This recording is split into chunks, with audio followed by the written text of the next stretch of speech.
Well, welcome everyone to this edition of Human Wisdom Live. And today we're going to be talking about a subject that's dear to all our hearts, which is how can we live our life with purpose? How can we find that purpose in our lives? My guest today is Bhargavi Raman, who is in Mysore in India. She's an expressive arts therapy practitioner, a mindfulness coach, and a human wisdom coach. So Bhargavi, welcome. Thank you, Manoj. Very happy to be here. Yeah, so the plan for today is that Bhargavi and I will address a series of questions for about 30 minutes, and then we're going to open it up for everyone's comments. And we have many experienced guests, I'm sure, who have lovely things to say. We're going to be talking about 5 questions, which is, why is living with purpose important? What does living with purpose mean? What gets in the way of living with purpose? And when we think of what we want to do with our lives, where do the answers come from? And lastly, we'll end with asking, so what's the answer? How can we use our wisdom to find our true purpose in life? Okay, so first question, Bhargavi, why do you think living with purpose is important? So Manoj, I think this question of purpose comes up at multiple points in people's lives. It's not just young people who are thinking about purpose, but people who have had a long career also sometimes question and ask, what is the purpose? What have I been doing? And even older, much older people in their 60s sometimes ask this question, right? What have I done with my life and what's my purpose been? So I think it's an important question that comes up for all of us at some point and at multiple points in our lives. Yes. Yeah. And the question of purpose is so important because it's really the driving force of our whole life. It's really at the core of living, and Yes. the core of living a fulfilled life, a life not just fulfillment that comes at the end of achieving something or doing something, but sort of a way of living with everyday fulfillment, right? Yes. So you don't want to look back at your life 40 years or when and think, well, what did I do with my life? And did I to look back with regret? Life is really quite short, isn't it? Our time on earth is really limited, especially our healthy years, our working years are about 40 years, I suppose, between our 20s and, early 60s. And we're going to spend 40 of those years working. So we might as well find something that we enjoy going to every day. That's why it's so important. But what does living with purpose mean? It's a big word, but in practical terms, how would we know that we're living with purpose? I think a simple way to answer that is, do I love, enjoy, look forward to my day-to-day, what I do on a day-to-day basis? And I think if the answer to that is yes, that I wake up with a sense of calm, knowing that I'm going to have a good day with whatever I'm doing, I think one can say that one is living with purpose. I think that's a simple way to answer that. Yes. You do what you love doing. Yeah. And you love what you do. But I think another way is perhaps it doesn't feel like work. You see, that traditional view of work is negative. Or, when I retire, I'll be happy. Or when the weekend comes, I'll be happy. Yeah. But I guess if you're doing something you really love doing, then all those distinctions kind of fall away, right? Right. And I would add that it's not just about work, right, Manoj? It's also about, do I have that purpose in my family life, in my relationships? Do I, have that attitude of feeling fulfilled and happy in just the way I am, really? Yes. Yeah. And also, I think living with purpose means that you don't wish you were doing something else. Right. Quite often you're doing one thing, but you wish you were doing something else. You're with one person, but you wish you were with another person, And I guess if you have that song in your heart, then that's what you sing every day. And you don't want to be doing it. You don't, your mind doesn't say, I wish I was doing something else, right? Yeah. Yeah. And there you're alluding to a sense of sort of internal peace almost, right? That you're not bombarded with thoughts that carry you away from Yes. whatever you're doing right now. exactly what you said, that you're just here. So that brings to my mind the idea of being present, really, also. Yes. That I'm able to be present in a happy way without getting distracted by thoughts that want to take me away from where I am right now. Or there's a sense of being unfulfilled inside. Yeah. And that sense of feeling unfulfilled makes you wish you were doing something else with your life, whatever it might be. You might be earning a lot of money, but that may not be fulfilling for you. And you might be thinking, I wish I was doing something else. So when we typically think of what we want to do with our lives, where do our answers come from? Say I'm a young 18-year-old and I think, what do I want to do with my life? Or I'm in my 40s. What do I want to do next? I am not sure. Typically, where do the answers come from? Most typically, I think answers come from expectations of people around us. That's a big one. I think that, parents expect you to be a doctor or an engineer growing up. So you think, okay, I think I need to be an engineer or a doctor. Yes. It may also come from what you're good at doing.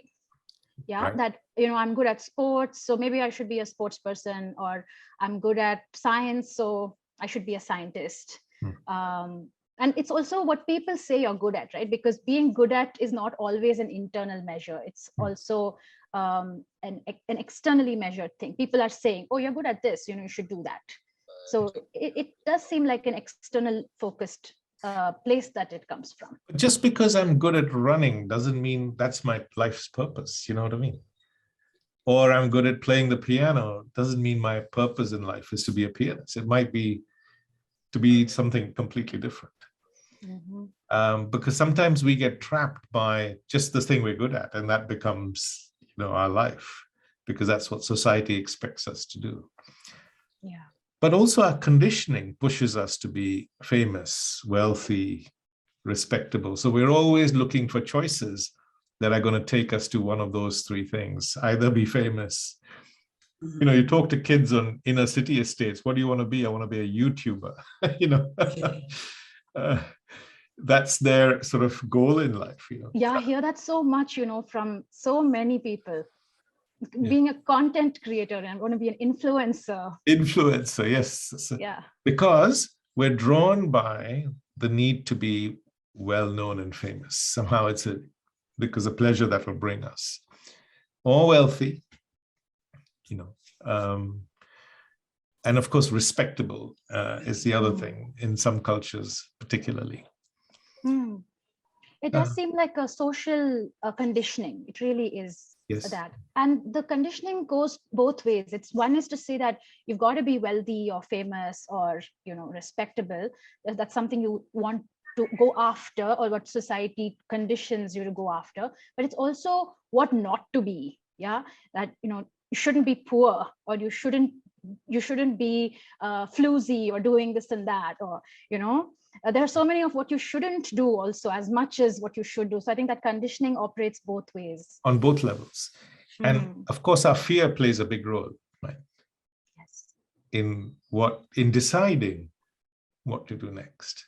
In fact, that the voice of fear is often so loud, and often it's the loudest voice we don't hear, if you know what I mean. It speaks to us, but we just don't hear it. It's in the background, and it is shaping our lives. You can't do this because what will happen if, and so on, Yeah. And Manoj, I think a lot of us simply don't know how to identify that it's fear. It may show up as anxiety, or it may show up as, feeling sad, or just feeling unfulfilled, or just not knowing what to do. But deep down there is fear, and I think very few of us have been taught how to recognize fear. Yes. And the ways in which it manifests in us. Yes. Yeah, Absolutely right. That it operates in the subconscious, and we're not even aware it's operating.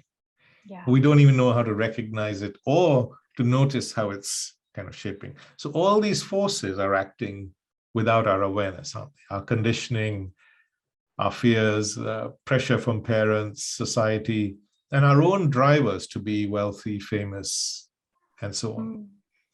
Yeah. There's another point, Manoj, here. I think that sometimes all of these operating conditioning and fears is so deep rooted, and it may even be trauma at some level growing up, that it really affects our self-image or our self-esteem, that it Yes. becomes so internalized that I may not even be able to think of a possibility Yes. of doing something that I love. That just might not be in the realm of my considerations of what I can do with my life, because it becomes so internalized. Because you don't have the confidence. Right. Right.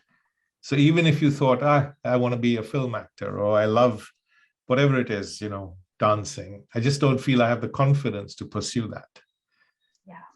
Because my life so far hasn't helped me have that inner confidence.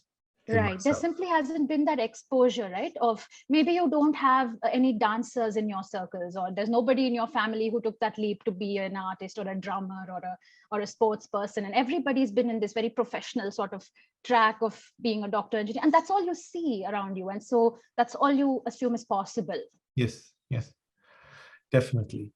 Now, the last thing we think about when we think about what we want to do with our lives is, what do I really love to do?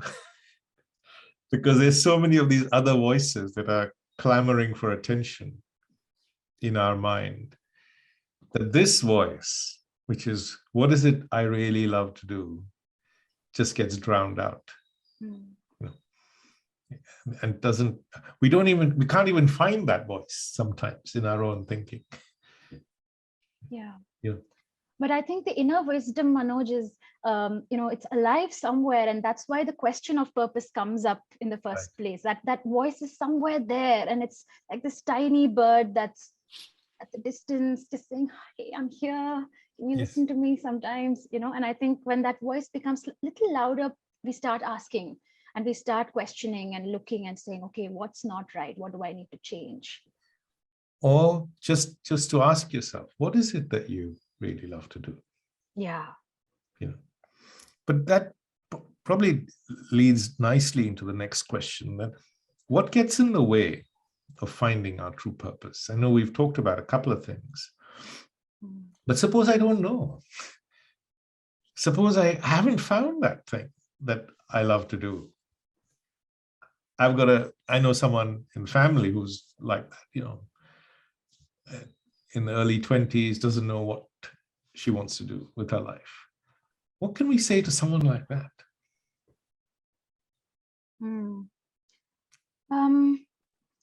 I think once a person is asked that question of, what do I want to do? It means that there is a drive to finding that whatever it is that makes you happy. So that's, I think, a great place to be already, that you're asking this question. Because a lot of us just live in that conditioning and fear and never even get to that point of asking this question, right? But once you've got there, I think a good way to proceed maybe to ask what resonates with me, right? What do I, maybe not so much what I love doing, that too, but where do I find a sense of, this is me, or this is my kind of thing. And then to take that leap, to try things that are in that domain of what resonates. So maybe I'm a very physical person and I like moving a lot. And so then to think of what can I do that will make me move and that I can move with, right? And it may not be a big jump in the first place. It may be just a small step. It may be taking up a dance class or a hobby class, or just going cycling with friends or going on a hike or doing things so that the felt sense of joy or happiness is there. And then that will then, I think, lead to the next step of exploring more things or bigger things. It's like you were talking, Manoj, about, climbing that mountain. I think you should give that analogy. Yeah. When you climb any mountain, it always feels too hard to climb. But mountains are smart, because what they do is they present you with several small mountains to climb each time. So you look up, you think, oh, that's okay, I can do that. But you get to that one, and then of course there's one beyond that and one beyond that. But also to say it's okay not to know, right? it's okay not to know what you want to do, but just to start walking. You're not going to find out sitting at a computer. You've just got to get out in the world and start walking and doing something. And then gradually things will become clearer. Mm. What about self-esteem? And, if I don't have enough or adequate self-esteem, then that can get in the way of finding my true purpose or following what I may regard as something I really love to do. Mm. And that lack of self-esteem can come from criticism, growing up, or trauma as a child I've suffered. And therefore, I feel like a victim. I don't feel I have agency. Yeah. The starting point really is to acknowledge that's happening. Yeah, that I'm not feeling like my best self or anywhere close to my best self, or that I might need some support in, clearing out certain things that have caused distress to me, and at least know what that is.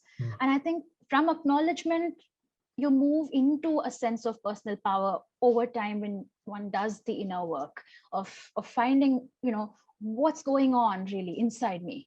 And then when one reaches a certain level of personal power, I think then the ability to try things comes there. Self-esteem is not this ultimate thing that we get all of it all at once, right? It's just this little by little I gather my own sense of self, my sense of purpose, my self-esteem, self-respect, self-love even, right? It's a growing thing. I feel it's like a little sapling that eventually grows into a tree. Yes, I think you just have to begin. I think the key is to take that first step. I remember when I was in Australia, I met this Aborigine elder who told me, I asked him, I said, what advice would you have for a young man starting out in life? And he said, traveler, there's no path. Paths are made by walking. And that's always stuck with me over the years, that if there's no path, you just sort of start walking, and then something will appear. Or Rumi said, when you take the first step, then the way appears. So to have that confidence to say, I'm going to take that first step and see what happens. Do you think that's been reflected in your own story, in your own life, Bhargavi? I can share a bit about that, Manoj. Yes. Yeah, thank you for that invitation. I think I started off, when I'm a lawyer by education, but now I'm an expressive arts therapy practitioner. So I think I've come quite a way in the last 10 years, but it wasn't, I didn't start off with a lot of confidence in saying that I'm an artist or I can call myself an arts practitioner. Yeah, it was just something I did on the side when I had some free time. And there was a lot of conditioning operating in me. I went to a good law school, which is hard to get into. And so everyone says, oh, you got into this law school, you've got to be a lawyer, right? And that was just not my calling at all, though. And so I experimented. I knew that I had a resonance with education, and I had an interest in learning about how the mind works, because I was myself battling with a lot of mental health issues I still have it, but it was happening more back then when I was a teenager. And so I wanted to understand what was going on. I think that was my drive, and that took me to spaces I still couldn't break away from the law. So I was doing things in experiential learning and the law. So I worked in how students are taught in legal subjects, but the methods of teaching really, because that had to do with how one learns and, how the mind works. Then I moved on to coaching, because that was again a space that helped me understand myself better. That was really the drive. And slowly after a point, I was like, okay, I don't have to keep doing things with the law. I can just let it go, because and really honor myself as an artist more, because that's where I felt like I could come into my own. Right. And then eventually I did trainings, I experimented really, and the journey was not easy. It was not easy.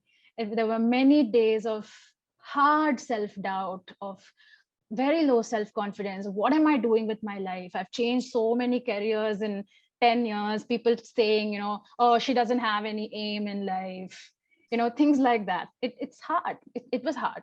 But I think finally I'm in a place where I love what I'm doing. And the path is still ongoing. It's not like like you said, I'm just one of the mountains crossed, and But still, many more mountains to it's go. like climbing any mountain, right? It's hard, but when you get to the top, or when you reach somewhere and you look back, you think, oh, that's been really worthwhile. Yeah.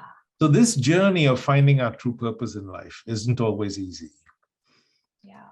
And most people imagine themselves at the top of the mountain, but don't recognize the work you have to do to get there. Yes, you want to have a dream about doing something like yourself, being an artist, but along with that dream, you've got to also have that capacity for really hard work and to brave the days when you have doubt and and so on, right? Yeah, the harder work is the internal work. Yes. More than the external work. But and Manoj, you yourself have, I'm sorry, yeah, but I was no, going no, to no. say I that said you the saving yourself have grace switched is that you careers. love what you do, right? Mm. If you love what you do, your heart sings, you wake up in the morning, the idea of a weekend doesn't arise because you just, you're already doing what you love doing, right? So that division between work and so on kind of disappears, doesn't it?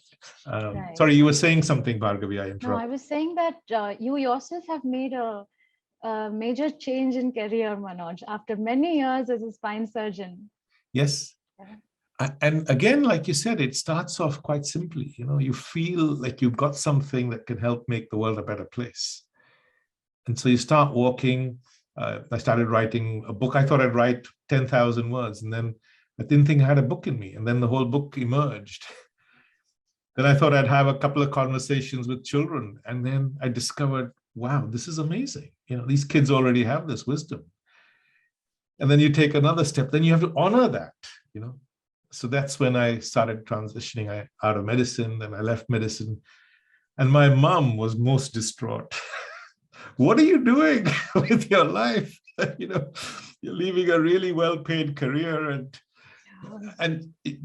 but you have to, that inner voice guides you and pushes you and takes you on that journey. And of course, there's no path because you're making the path as you're walking. But we've got another 5 minutes. So what is the answer? How can we find our true purpose in life? As you said, start by finding something that resonates with you, right? That you love to do.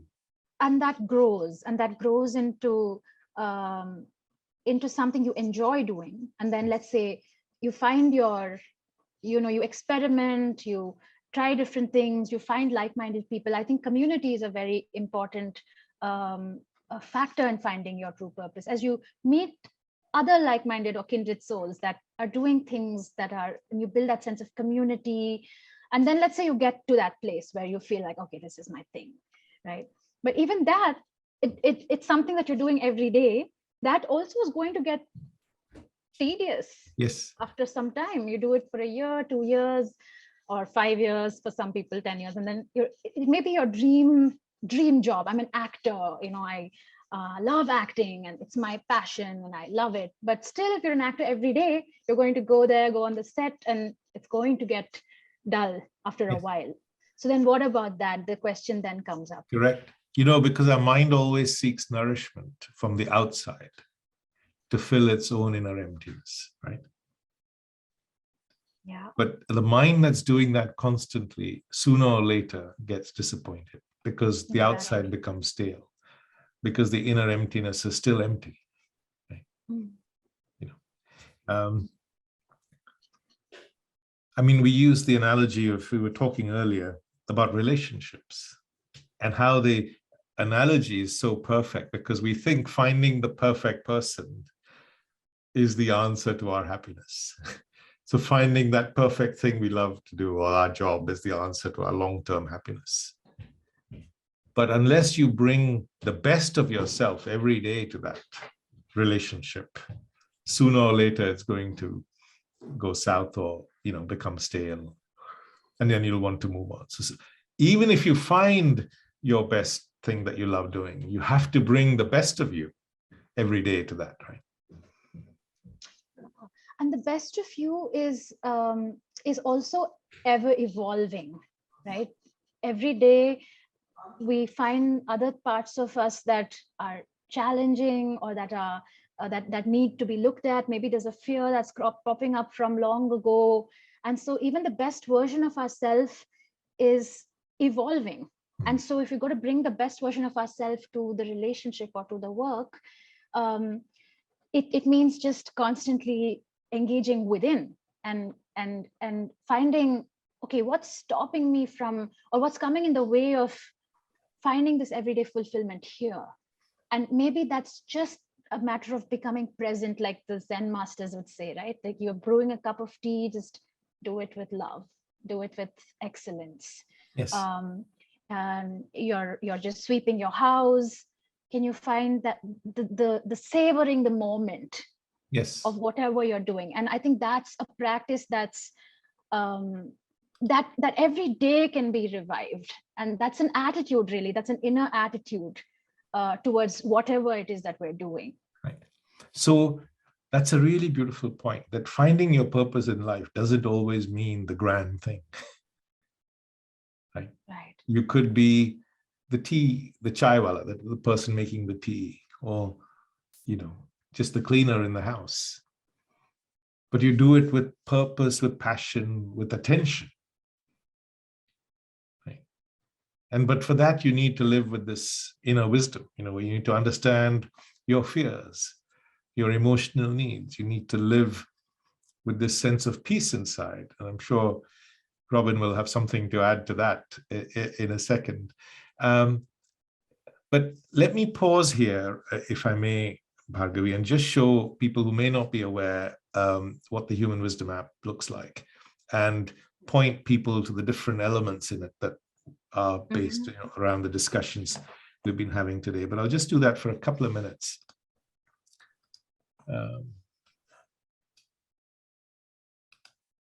So this is the Human Wisdom app, and it's got 60 modules, and it goes over many of the issues that we've been talking about today. So it goes from top to bottom and right to left. There's lots of features here, including lots of stories. In fact, there's lots of stories of people who overcome their fears to pursue their dreams, whatever they might be. There's an online journal, a forum, some podcasts, and short videos. This is an introduction to wisdom, which really comes from self-knowledge, from understanding yourself and how your mind works. And in relation to this discussion we've had today, I think the art of inquiry is important. Firstly, to be able to ask yourself these questions. What do I love to do? What are my fears that are holding me back? What is my conditioning that is getting in the way of, or that's pushing me in one direction, like you said, to be a lawyer, when actually I want to be an artist? So understanding yourself and how your mind works, like conditioning or comparison. Like your brother might be a doctor and you think, oh, I want to be a doctor, without really asking yourself, is that really what I want to do? I thought I loved to paint, for example. And our fears get in the way. So understanding our emotions is really important. And then, of course, there's a whole section on living with wisdom and so on. So I'll leave everyone to explore that for themselves. I think, Manoj, just to sum it up, in my sense of broad understanding is that it's got to be something you love doing, but also whatever you're doing, you find a way to love it. Right? That so it's a double-edged sword, right? So whatever you're doing, you find a way to love that too. That's the other layer of it. I really see them as two layers that coexist. Right. So to find something you love, but to love what you do as well. Yeah. And to acknowledge all the things that are operating in you every day, that self-inquiry is really the the fundamental thing, because every day is going to be a challenge, and to see what are those fears, what are my emotional needs, am I acting from that need, or do I find a way to fulfill that, but also being at peace and happiness? Yes. So that self-inquiry is really the ongoing journey in finding our purpose, I think. Yes, so that discovering your own inner wisdom, Yeah, and finding your own sense of peace inside, right? That has to go alongside finding the thing you love to do in the world. And in fact, it's the same journey. It's not, they're not two separate journeys, right? right. That really resonated with me, which is that if we want to find our true purpose, first, we have to understand our conditioning. Second, we have to understand our fears. And it's only after we have gone through that we can then listen to that voice that's speaking to us inside. Because otherwise that voice is just not heard, right? Yeah. Well, thank you everybody for coming today, and it's been really lovely.